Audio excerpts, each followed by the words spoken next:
ফিলিস্তিনের অবরুদ্ধ গাজা উপত্যকায় দীর্ঘদিন ধরেই ইসরায়েলের কঠোর অবরোধের ফলে খাদ্য সংকট তীব্র আকার ধারণ করেছে।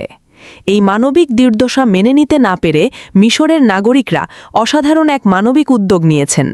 তারা ছোট ছোট বোতলে মসুর ডাল ভরে সেগুলো সমুদ্রে ছুড়ে দিয়েছেন, আশায় যে ভাসতে ভাসতে হয়তো গাজার উপকূলে পৌঁছে যাবে। অবশেষে সেই একটি বোতল গাজার এক মৎস্য শিকারীর হাতে পৌঁছেছে। অবিশ্বাস্যভাবে ওই বোতলটি ভেসে সত্যিই গাজায় গেছে।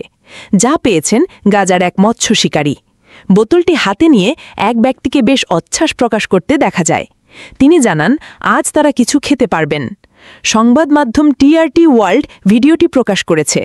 সেখানে বোতল হাতে গাজার ওই বাসিন্দা বলছেন, বলুন আল্লাহু আকবার, আমাদের মিশরের ভাইয়েরা চাল ডাল ভর্তি বোতল গাজার উপকূলে পৌঁছেছে। বোতলটি সমুদ্রের মাঝে থেকে নিয়ে এসেছেন এক জেলে। তিনি জানিয়েছেন খুবই অল্প কিছু বোতল গাজায় এসেছে, যার অর্থ আমরা আজ ডাল খেতে পারব। তিনি আরও বলেছেন বোতলের ভেতর একটি নোট ছিল, এতে লেখা আছে মিশর দীর্ঘজীবী হোক, আল্লাহর ইচ্ছায় মিশরও পুরো আরব বিশ্ব এবং ইসলামিক উম্মাহ দীর্ঘজীবী হোক।